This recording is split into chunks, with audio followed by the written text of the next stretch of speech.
자, 교재 298페이지입니다. 목차 02장려 부동산 저당 대출제도. 여기서는 출제가 언제나 되고 있고요. 중요합니다. 포인트는요. 크게 두 가지. 고정금리와 변동금리. 그리고 저당 상환방법이 원리금 균등상환, 원금 균등상환, 최정시상환. 요 두 개만 분명히 하시면 돼요. 두 가지가 되게 중요합니다. 자, 1번 목차 보시면요. 저당의 의의와 종류는요. 가볍게 넘어가시되 다만 오른쪽 페이지 보시면 중간에 표가 나오죠. 자, 표 제목이 왼쪽은 저당대부, 오른쪽은요. 건축대부. 이거 설명드렸잖아요. 짚어 볼까요? 저당대부는 주택 소비금융이고 건축대부는 개발금융에 대해서 요 설명 다 들었잖아요. 요대로 보시면 돼요. 자, 그러면 바로 목차 2번 넘어가죠.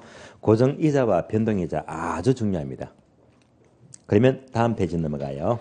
자, 그럼 1번 고정이자, 2번 변동이자가 돼요. 설명드리고 교재 점검합니다.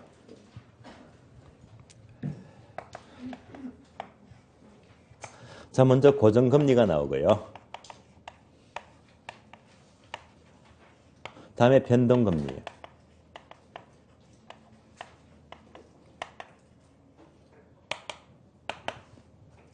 고정금리 아시죠? 금리가 처음부터 끝까지 계속 일정하잖아요. 이거로 고정금리가 되고요. 변동금리는요. 말 그대로 금리가 변동된다. 무만큼 인플레이션. 자, 인플레만큼 금리가 올라가는 게 변동금리가 돼요. 그러면 이제 이 두 가지는요. 이렇게 비교합니다. 첫 번째, 대출 초기예요.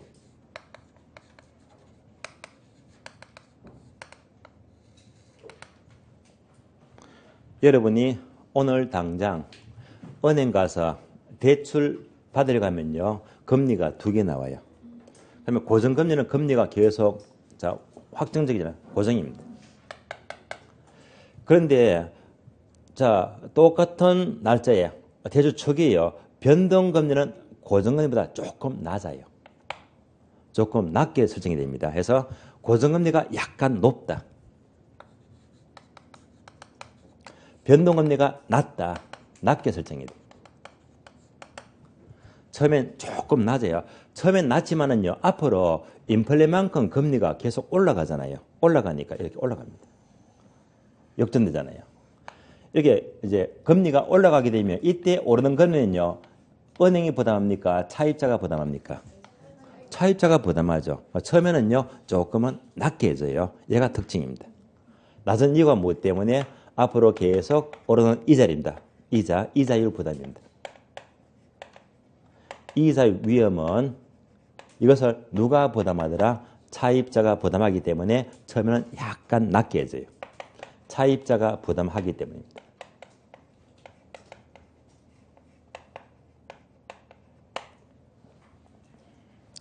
얘는 쉬운데 출제가 굉장히 잘 돼요. 그러면 고정금리가 높을 꽃자, 그러니까 고정금리가 높을 꽃자 높다라고 보시면 돼요. 변동금리가 낮게 설정이 돼요. 지문 잘 나옵니다. 이어서요. 고정금리인 경우에 중요합니다. 시장이자와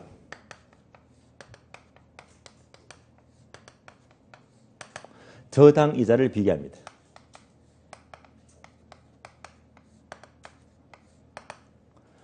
자, 이것을 비교하는 것은 그냥 무작정 암기하지 마시고요. 현재 있는 그대로 이해하시면 돼요. 그러면 예를 들어 볼까요? 우리 집을 대출 받았는데 5년 전에요.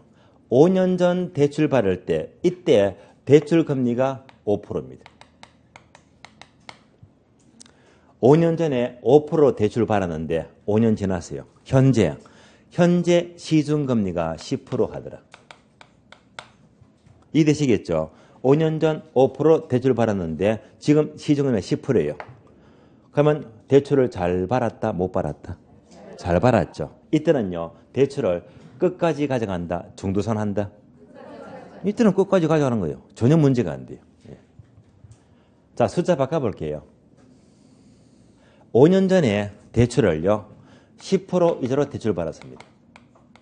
이렇게 대출 받았는데 5년 지난 지금은요. 시중금리가 5% 안 돼요. 대출이자가 너무 비싸요. 대출을 잘 받았다, 못 받았다? 못 받았죠. 이때는요, 대출을 끝까지 가져간다, 중도 상환한다, 중도 상환. 이럴 때 조기 상환하게 됩니다.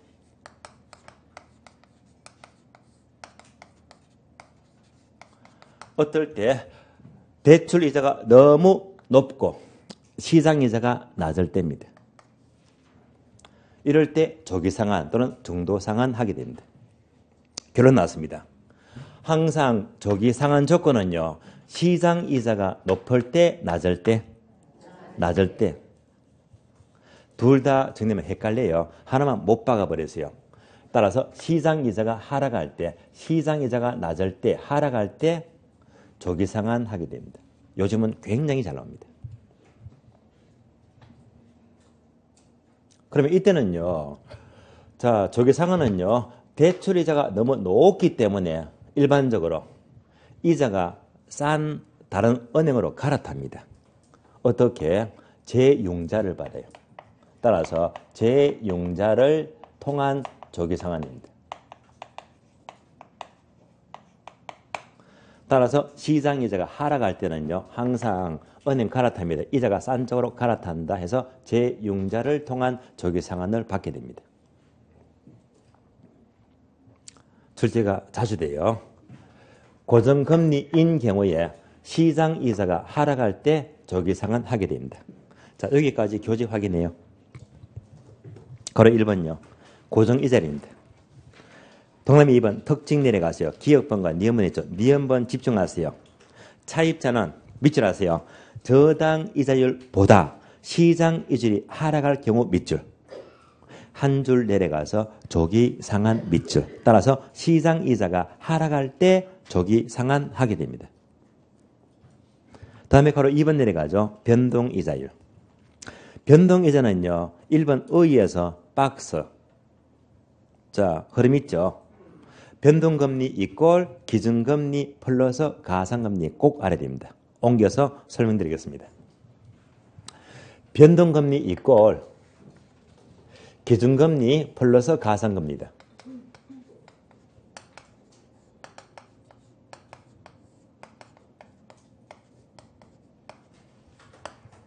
그러면요, 변동금리는 인플레만큼 금리가 올라간대요. 이렇게 인플레가 오른 경우에 인플레만큼 올리는 게 인플레만큼 기준금리를 올릴까요? 가상금리를 올릴까요? 가상금리 하시면 안 돼요. 따라서 인플레만큼 뭘 올린다? 기준금리를 올리게 됩니다.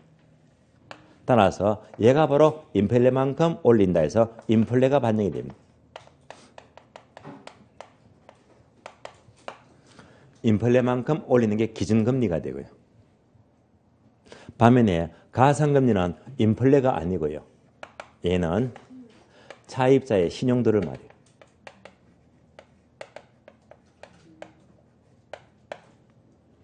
여러분들이 은행 가시면요. 주민등록번호 조회하게 되면요. 여러분들 신용등급이 쭉 나오잖아요. 그래서 예컨대 1등급, 2등급, 3등급 쭉 내려가서 7등급, 8등급, 9등급입니다. 만약 신용등급이 1등급, 2등급이다. 굉장히 우량국입니다. 신용이 아주 양호합니다. 이럴 때는요. 금리를 업시킵니까? 우대합니까? 우대하죠. 금리를 빼준다 말입니다. 이때는요. 우대금리가 우대금리. 금리 혜택을 주고요. 만약에 똑같은 금액인데 신용등급이 8등급, 9등급이야. 이때는요. 우대금리 합니까? 금리를 가산합니까? 금리를 올려버립니다. 이렇게 신용등급이 나쁠 때 이럴 때 자, 금리를 올리더라 가상금리를 적용합니다. 그래서 인플레가 반영되는 것은 가산금리가 아니고 기준금리를 조정합니다. 두 번째, 기준금리 종류가 크게 두 가지인데요. 먼저 CD금리가 나와요. 양도성 예금 정서 금리가 되고요. 다음에 코픽스가 나와요. 자, 코픽스는요, 자금 조달 비용 지수를 말하는데 얘가 교재 그대로 나오니까 해서 CD가 나왔다, 코픽스가 나왔다 하는 순간 바로 얘가 기준금리를 말해요. 다시 우리 시험 지문에서요, CD 금리나 코픽스 나면 고정금리를 말이요, 변동금리를 말이요, 변동금리. 그래서 얘는요, 변동금리로서 기준금리를 가리킵니다. 세 번째예요. 기준금리는요, 인플레가 반영된다고 했잖아요. 이럴 때 조정 주기를 알아야 됩니다. 이 말은요, 자, 인플레가 발생이 되면요, 은행은 이것을 반영해야 됩니다. 이걸 반영하는 게 3개월마다 반영하자, 6개월마다 반영하자, 또는 9개월마다 반영하자. 그래서 이렇게 기간마다 이제 반영하는 것이 바로 조정 주기인데, 은행은요, 인플레가 발생하면요, 자, 반영을 빨리 하는 게 좋아요, 천천히 하는 게 좋아요? 빠른 게 좋아요. 따라서 조정 주기가 짧을수록, 빠를수록.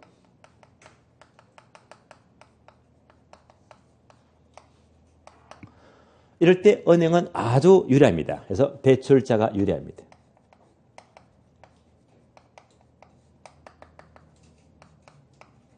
이럴 때 금리가 빨리 올라가죠. 차입자는 좋다, 나쁘다? 나쁘지. 그래서 차입자는 그만큼 불리합니다.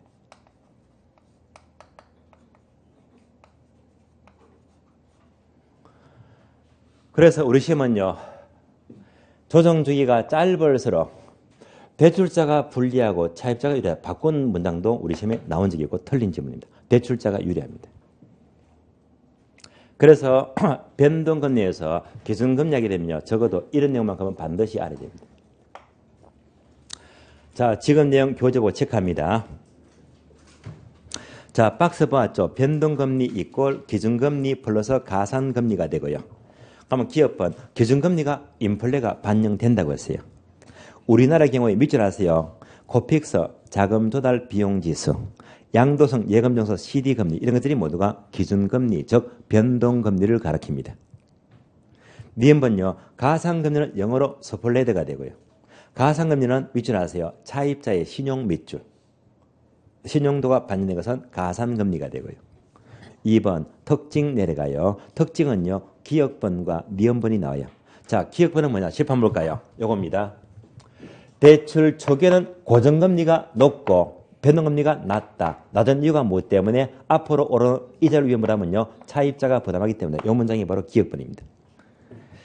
따라서 일반적으로 만기가 동일할 경우에 밑줄입니다. 두 줄요. 변동금리로 차입하는 것이 고정금리보다는 이자율이 낮다. 변동금리가 낮다고 했잖아요. 그 낮은 이유는 변동금리는 차입자가 앞으로 발생하는 금리 위험 부담을 모두 부담을 해야 되기 때문에 처음에는 낮게 해줘요. 다음에 니은번은 뭐예요? 니은번요. 니은번은 요겁니다. 예를 말이요. 조정 주기가 짧을수록 은행은 좋다, 유리하고요. 차입자가 불리합니다. 이 문장이 바로 니은번입니다. 그러면 세 번째 줄을 밑줄 아세요. 이자율의 조정 주기가 짧을수록 이자율 변동 위험을 차입자에게 신속히 전가시킬 수 있기 때문에 그만큼 대출자는 유리합니다. 자, 여기까지 고정이자와 변동이자를 보시고요. 다음 페이지 넘어가요. 3번요. 저당에 상한 방법. 칠판 볼까요? 이 세 가지. 자, 그래서 1번 원리금 균등 상한, 다음에 2번 원금 균등 상한, 다음에 3번 최정시 상한. 이 세 가지가 너무 중요합니다. 그래서 둘 다 중요하지만 우리 시험은요, 얘보다 얘가 훨씬 더 출제가 많이 되고 있습니다. 거의 매년마다 꼭꼭 출제가 돼요. 아주 중요합니다. 그러면 교재 보니까요, 각각 목차마다 그래프가 2개씩 나와 있죠. 다 알려고 하지 마시고요. 첫 번째 그래프만 분명히 아시면 돼요. 첫 번째 그래프. 그래서 첫 번째 그래프를 중심으로 설명을 드릴게요. 그래프로 이해하셔야 됩니다.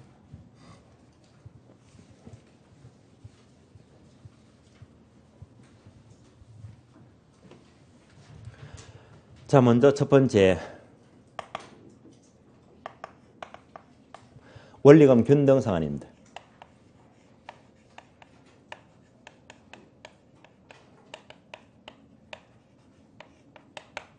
두 번째가요, 원금 균등 상한입니다.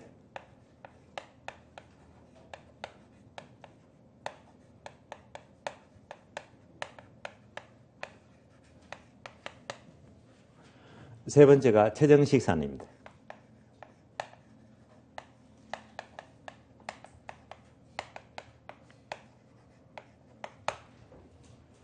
그러면 그래프로 이해합니다. 첫 번째 그림만 보시면 돼요.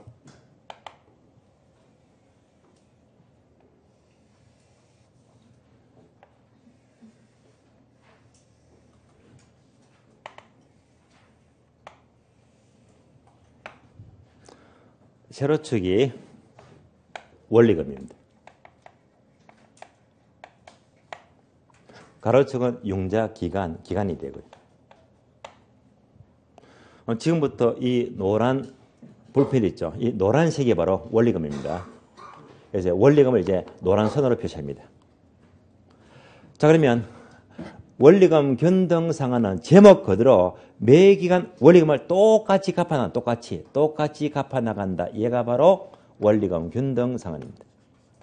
그러면 쉬워요.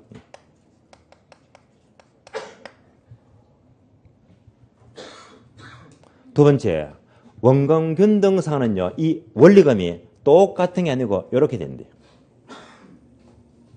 얘가 바로 원금 변동상한입니다. 그럼 원금 변동상한은요, 원리금이 매 기간마다 점점점 체정합니까? 체감합니까? 체감하죠. 그래서 이를 다른 말로 체감식 상한이라고 불려요. 체감식 상한입니다. 다음에 세 번째, 체정식 상한은 말 그대로 처음에 원리금이 작다가 점점점 원리금이 체정한대요. 얘가 바로 체정식 상한입니다. 이렇게 비교하시면 돼요. 원리금이 일정하다, 원리금 변동상한. 원리금이 점점점 원리금이 작아진대. 해서 얘가 원금 변동상한이고, 원리금이 처음에 작다가 점점점 많아진대. 체정식 상한입니다.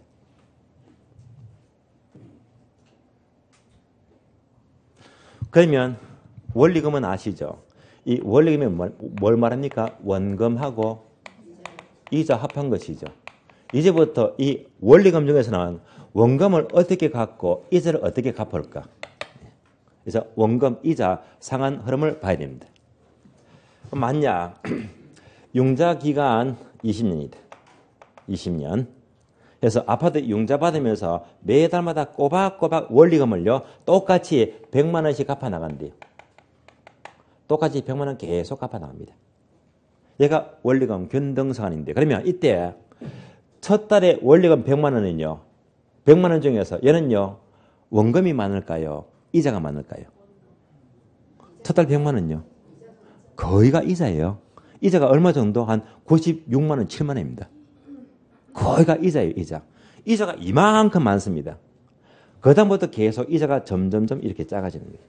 얘가 바로 이자가 돼요. 첫 달에 이자가 이만큼 되면요, 원금은 겨우 한 3, 4만 원. 얼마 안 돼요. 그래서 원금은요, 작다가 갈수록 점점점점 원금이 이렇게 많아집니다. 얘가 바로 원금 상한입니다. 이 그림을 꼭 알아야 됩니다. 따라서 원리금 변동상한은 처음에는요, 이자가 많다가 점점점 작아지고 원금은 작다가 점점점 많이 상한합니다. 여기까지 교재 봅니다. 자, 첫 번째 그림 그려드릴 거예요. 그러면 1번 원리금 변동상한은 괄호 약으로 뭐? 약자가 뭐? CPM이죠. 요거 X하고요. 이런 것들까지도 굳이 알 필요가 없습니다. 그래서 약어를 무시하세요. 이는 부동산 금융에서 미주입니다. 가장 보편화된 상한 방법 밑줄. 가장 많다는 말입니다. 그러면 오른쪽 페이지 3번 넘어가요. 3번은 뭐냐? 이겁니다. 초기에는 이자가 많다가 점점 작아지고 후기로 갈수록 원금은 작다가 점점 원금이 많아진대요. 따라서 3번요. 자, 대출 초기에는 초기 동그라미. 초기는 이자가 많다고 했죠. 이자가 차지하는 부분이 많고 밑줄. 이자가 많아요. 후기에는 후기 동그라미. 후기는 원금이 많죠. 따라서 원금 상한의 비중이 커지는 것 밑줄. 다시 그림 보세요. 처음에는요, 이자가 많아요, 원금이 많아요? 이자가 훨씬 많잖아요. 그럼 처음에는요, 이 원금이 얼마 안 돼. 얘가 원금이잖아요. 그러면 이제 얘가 20년이면요, 딱 절반 지났다. 10년. 10년 지나면 처음에 원금이 작으니까 기간의 절반이 지나면요. 원금의 반을 갚을 수가 있어요, 없어요? 택도 없잖아요. 반을 못 갚아요. 결국 원금의 반을 갚는 것은요. 여기 있어요. 여기서 원금의 반을 갚더라. 반을 갚아요. 따라서 원금의 반을 갚는 것은요. 기간이 절반이 아니고 3분의 2가 지났을 때. 그래서 기간이 3분의 2쯤 경과되면요. 겨우 원금의 반을 상환하더니 말입니다. 그러니까 원리금 균등상환은요. 실컷 갚았는데 3분의 2가 지나야지 원금의 반을 갚더라 이 말입니다. 이게 특징입니다. 다음에 두 번째 원금 균등상환입니다. 제목이 원금이 균등하대요. 대표적인 예가요.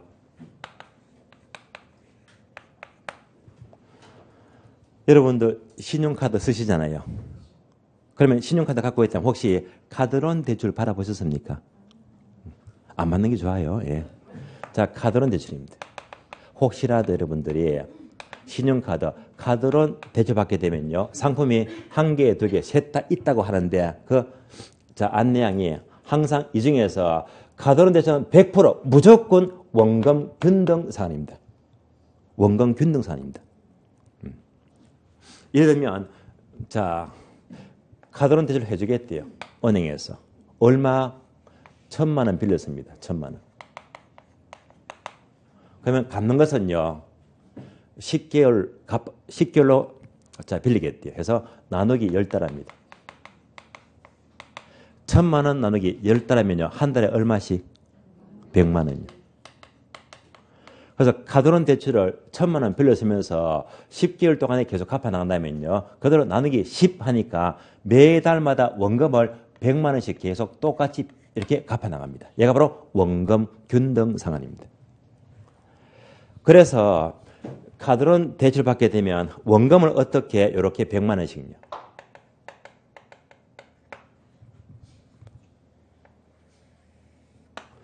첫 달에도 100만 원, 다음에도 100만 원씩 계속 몇 번씩 10달 동안요. 10개월 동안요.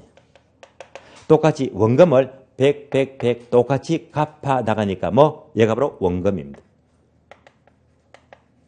그래서 원금 균등상환은 원금을 똑같이 갚아 나간대요. 원금을 100만 원씩. 원금을 똑같이 갚아 나가니까 원금 자 갚아 나가는 만큼 단계적으로 이자가 많아집니까? 이자가 적어집니까? 이자는 계속 적어져요. 얘가 바로 빚금 징계 바로 이자는 말이에요.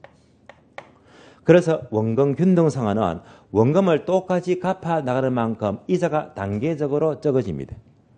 합치니까 원리금은 체감합니다. 네. 여기까지가 원금 균등 상환입니다. 교재 확인요. 교재는 1번 보세요. 원금 균등 상환 해서 약어 있죠. CAM 약어 무시하시고요. 밑줄입니다. 원금은 매월 균등하게 상환, 매달 똑같이 갚아 나가고 이자는요. 감산 원금을 계속 매월 상환하기 때문에 이자는 단계적으로 적어집니다. 다음에 걸어 3번요. 최정식 상환요. 최정식 상환. 그림 볼게요. 최정식 상환은 처음에 원리금이 적은데 앞으로 점점점 원리금이 증가한대요. 최정식 상환입니다. 여기서 이제 원금 이자를 어떻게 갚아 나갈까? 다시 처음 그림 보세요. 자, 원리금 균등 상환은요. 처음에 이자가 많다가 점점 적어지고요. 원금은 적다가 점점 많아진다고 했잖아요. 이걸 그대로 옮겨줘요. 옮겨줍니다. 처음에 이자가 많다가 점점점 적어집니다. 얘가 이자. 그다음에 원금은요. 적다가 점점점 많아진대요. 얘가 원금 상환입니다. 다만 그림이 조금 달라요. 얘는요. 이 그림 안에서 이제 그림이 이렇게 이자 원금이 이루어졌는데 얘는요. 바깥에서 놀더라. 바깥에서. 그래서 결국 이 말은 뭐죠? 은행은요. 첫 달에는 원리금을 이만큼을 받아야 된다. 원리금을. 이만큼 받아야 돼 원리금을 편리 봐줘요. 차입자기요. 이만큼 받을 원리금을 요것만 내려 말입니다.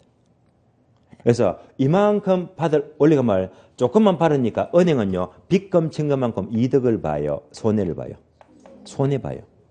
처음에 손해봅니다. 은행이. 그래서 손해보니까 이걸 뭐라고 부른다? 손해봤다 마이너스 부의 상환입니다.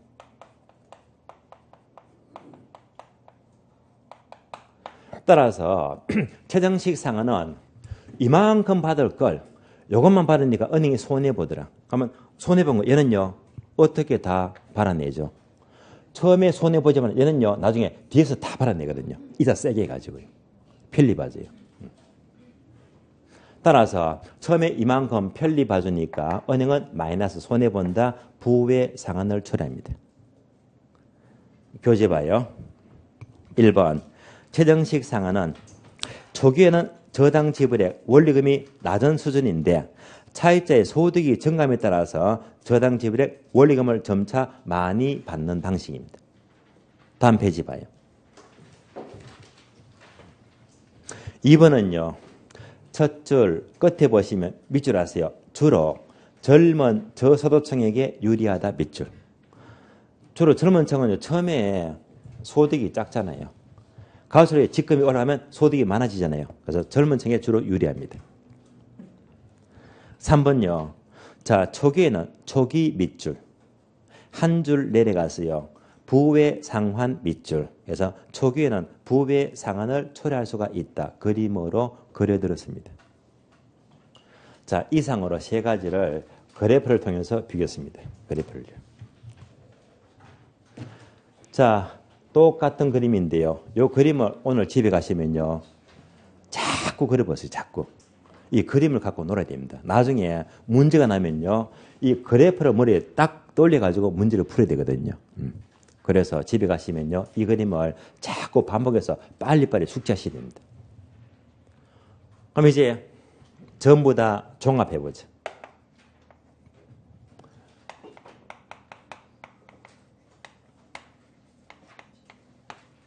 합쳐봅니다.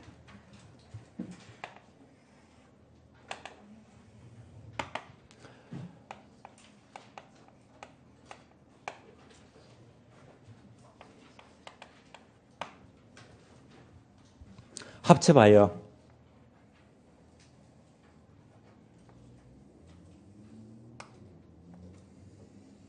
이제 그림 뭔지 아시겠죠? 보고 불러주세요. 얘는 무슨 상한? 원리금 균등 상한. 얘는 무슨 상한? 원금 균등 상한. 얘는요? 최정식 상한. 합친 거예요. 다시 얘는 무슨 상한? 원리금 균등 상한. 얘는요? 원금 균등 상한. 얘는요? 최정식 상한.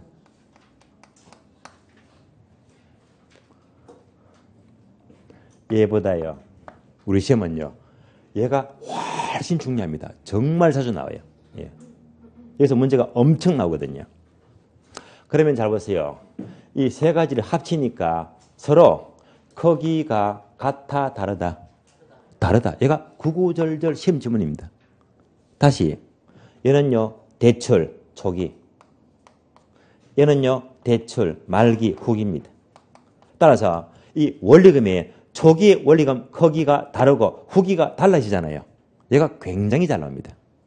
다시 초기 원리금이 가장 큰 게 무슨 상한? 원금 균등 상한. 두 번째는 원리금 균등. 가장 작은 것은 최정식 상한입니다. 요 지문이 엄청 잘 납니다. 한번 보세요. 자, 초기에는요. 원리금이 최정식이 크다. 원리금 균등 상한이 크다. 얘가 더 크잖아요. 거기가. 그럼 우리 이게 시험 질문입니다. 초기에는 원리금 균등 상한이 최정식보다 원리금이 크다면 맞는 말이잖아요. 그러면 원리금 균등 상한이 최정식보다 작다 하면 틀린 말입니다. 그래서 크다, 작다, 크다, 작다 마구 바꿔서 묻거든요. 이 지문이 굉장히 잘 나옵니다. 다음에 후기로 가요. 후기 원리금 가장 큰 거 뭐? 최정식. 두 번째는 원리금 균등. 가장 작은 것은 원금 균등입니다. 따라서 초기의 원리금 큰 순서 원금, 원리금, 최정식. 후기의 큰 순서 최정식, 원리금, 원금. 이 순서가 굉장히 자주 나오거든요. 그래서 우리 시험은요. 이걸 다 보시고요. 지문 1번, 2번, 3번, 4번, 5번 5개가 그대로 섞어 물으면서 종합 문제가 나와요. 예, 요대로 이제 그래프를 갖고 문제 푸셔야 됩니다. 그래서 이제 여기서는 언제나 한 문제가 늘 나오고요. 그래서 문제만 나왔다면요. 항상 이 그래프를 빠르게 떠올려서 지문을 바로바로 해석하셔야 됩니다. 무조건 정답이 나와요. 자, 이어서 다음 페이지 넘어가요. 306페이지입니다. 3장 저당 유동화 제도예요. 칠판 볼까요? 저당 유동화 제도는 거기에 두 가지가 중요하다. 저당 시장 구조가요. 1차 시장, 2차 시장.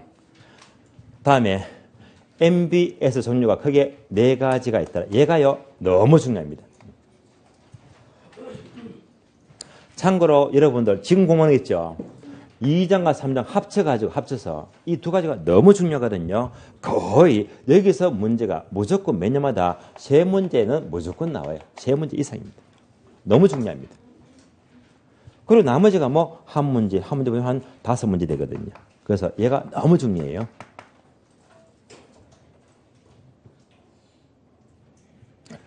그러면 저당 유동화 났다면 가장 기본적인 출발은요. 1차 시장, 2차 시장부터 먼저 아셔야 됩니다. 교재 볼게요. 거의 1번요. 저당 유동화 개념이 나옵니다. 1번 의의부터 볼까요? 저당의 유동화란 첫 줄, 밑줄 아세요. 저당권 자체를 하나의 상품으로 유통되게 하는 것 밑줄. 저당권을 유통시킨대요. 이 말은요. 가능한 그림으로 이해를 하셔야 됩니다. 그 그림이 오른쪽 페이지 보시면 목차 2번 저당시장 구조가 박스 그림이 있죠. 얘를 정확히 알아야 됩니다. 지금부터 저당 유동화는요. 그림을 잘 따라오셔야 됩니다. 지금부터 그림을 통해서 설명을 드릴게요. 그림 잘 따라오세요.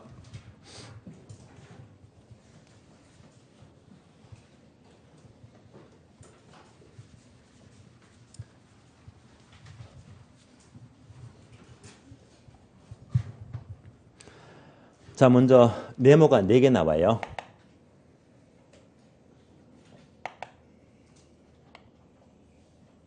자, 첫 번째 네모가 수요자가 되고요. 다음에 두 번째 네모.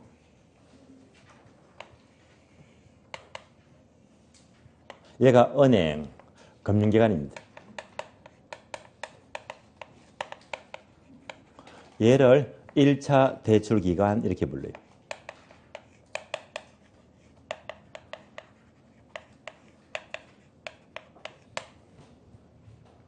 다음 세 번째 네모가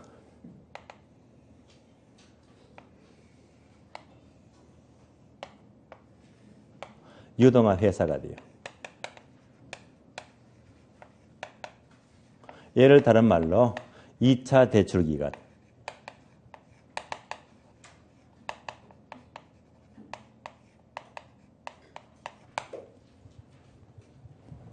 마지막으로 네 번째 네모예요.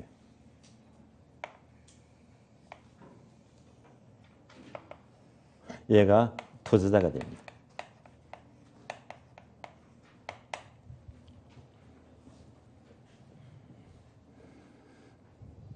하나씩 볼게요. 수요자가 되면 여러분들입니다. 여러분이 아파트를 분양받습니다. 자, 처음 아파트 사면서 은행에 융자 받죠?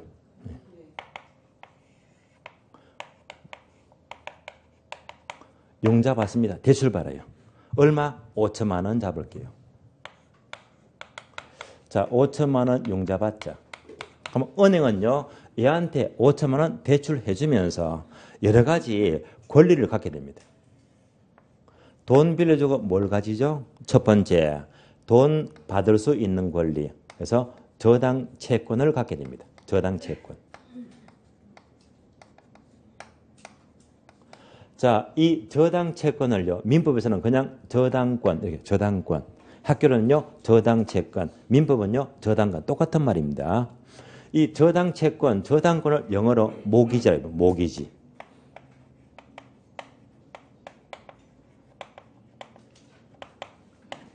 영어로 모기지가 돼요. 모기지 하니까 여기서 T자가 발음 안 한다. 소위 묵음. 발음 안 하잖아요. 발음 안 한다고 하니까 영어가 짧은 사람은 이렇게 읽어요. 모가지 하더라고요. 모가지가 아니에요. 이제 모기지라고 모기지. 자, 이렇게 돈 발전 권리가 생기면서 아울러 돈 5천만 원 대출하니까 뭘 받죠? 원금 받고 이자 받자 해서 원리금 수취권입니다.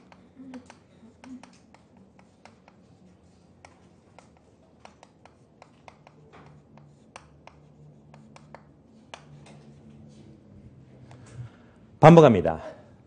은행은 돈 빌려주고 거기에 저당 채권 가지면서 원리금 받자 해서 이 두 가지 권리를 갖게 됩니다. 지금부터요. 1번과 2번은 굉장히 자주 나와요. 해서 이제부터 안 써도 1번, 1번은 뭐죠? 저당 채권. 2번은요. 원리금 수취권. 줄여서 저당 채권을 그냥 저당권 할게요. 저당권. 얘는요. 원리금 해서 지금부터 1번은 뭐? 저당권. 2번은 원리금. 바로바로 나야 돼요. 자꾸 반복이 돼요.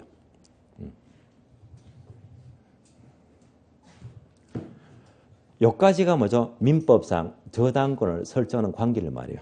그래서 여기까지가 바로 1차 저당 시장입니다.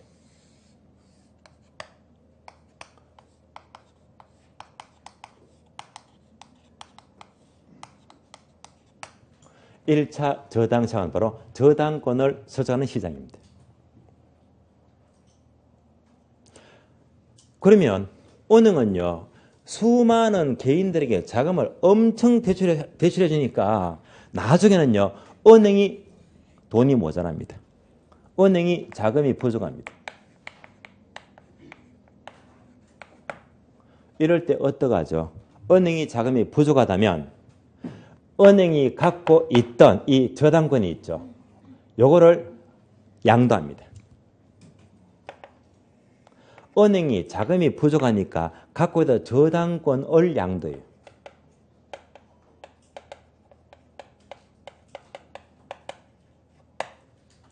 얘가 앞에서 밑줄 껐잖아요. 저당권을 유통시킨다. 얘가 바로 저당에 유동합니다.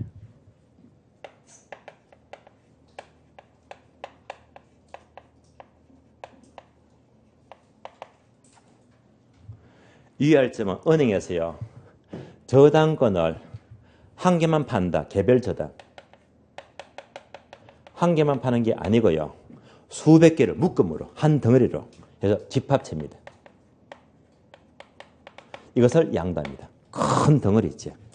그래서 수백 개를 묶어서 팔게 되면요. 수백억이 되거든요. 이렇게 덩어리째 양도하면서 큰 자금이 들어옵니다. 따라서 은행이 자금이 부족하면 전액을 덩어리째 양도하면서 이렇게 자금을 조달받습니다. 또 돈이 들어와요. 그러면 이 유동화에서는요. 자, KB은행이다. 기업은행이다. 자, 여러 은으로부터 저당권을 덩어리째 사모으면서 자금을 조달합니다. 그러면 이 유동화에서는요. 엄청나게 큰 저당권의 집합체를 갖고 있죠. 이것을 저당풀 이렇게 불려요. 저당권의 큰 덩어리입니다. 이걸 갖고 있습니다. 이걸 갖고 있으면서 이를 가만히 두지 않고요. 이를 토대로 해서 하나의 상품으로 만들어요. 따라서 저당풀을 토대로 해서 바로 MBS를 발행합니다.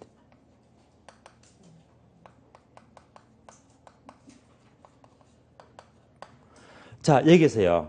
MBS가 뭘 말하느냐. 한 장 넘겨주세요. 308페이지예요. 목차 3번 보니까 MBS 나오죠. 저당담보증권요.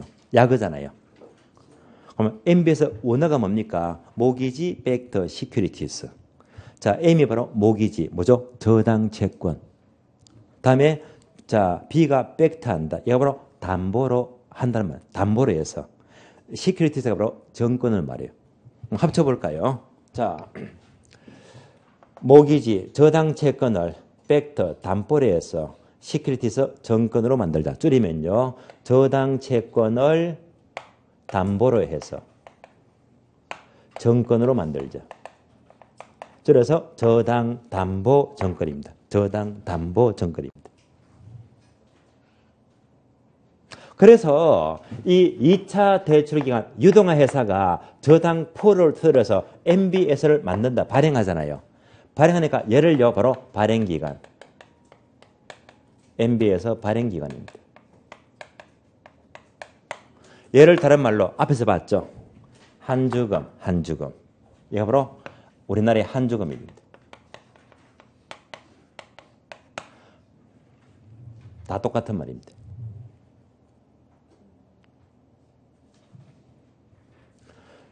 이렇게 발행기간이 바로 MBS를 발행해서 이것을 또 팔아요. 투자자에게 MBS를 팝니다. 이때 저당담보증권 MBS의 목적은요. 배당이 될까요? 이자가 될까요? 투자자들이 얘를 사는 목적은요. 이자 받기 위해서 매월 이자 받기 위해서. 그래서 결국 이자가 목적이다. 이자가 목적입니다. 그럼 뭔가 연결한데요. 이자 받으면요. 배당이 아니잖아. 그러면 이자가 목적이면요. 얘가 지분금융이 돼요? 부채금융이 돼요? 지분금융은 뭐 배당, 부채금융은 뭐 이자. 그러면 지분금융이다, 부채금융이다? 부채금융. 그래서 얘가 바로 부채증권이 돼요. 따라서 이자가 목적이니까 지분증권 틀린 말입니다. 무슨 증권? 부채증권. 왜? 이자가 목적이니까. 그래서 MBS는 대표적인 부채증권이 착 꾸리시면요. 대표적인 지분증권이다 틀린 말입니다. 얘는 배당이 아니잖아요. 배당. 따라서 대표적인 부채증권입니다. 그리고 이것을 또 몇백억씩 팝니다. 이때 투자는요. 개인이 될 수가 없어요. 덩치 큰 기관들입니다. 왜? 몇백억씩 거래하니까요. 이걸 사면서 이자 받기로 하면서 또 자금이 몇백억씩 유입됩니다. 또 자금이 들어와요.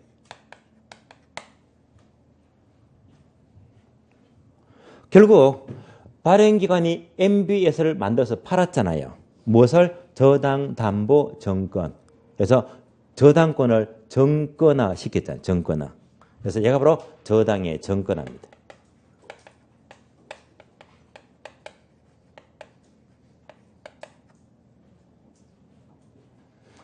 따라서 2차 대출 결 중심으로 돈이 이렇게 돌고 이렇게 돌아가더라. 그래서 이만큼입니다.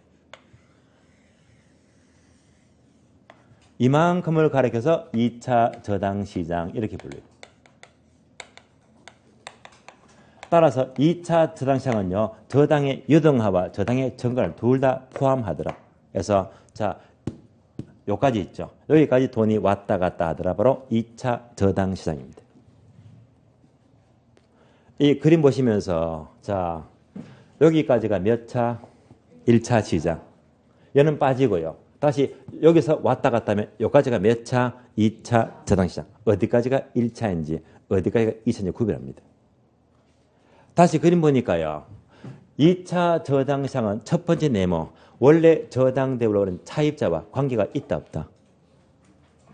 2차 시장은요. 얘랑은 전혀 관계가 없습니다. 전혀 관계가 없다. 왜? 요거하고만 관계되니까요. 그래서 얘는요. 1차를 말해요. 그래서 원래 저당대우로 하는 수요자, 차입자는 2차 시장은 아무런 관계가 없다까지도 출제가 되고 있습니다.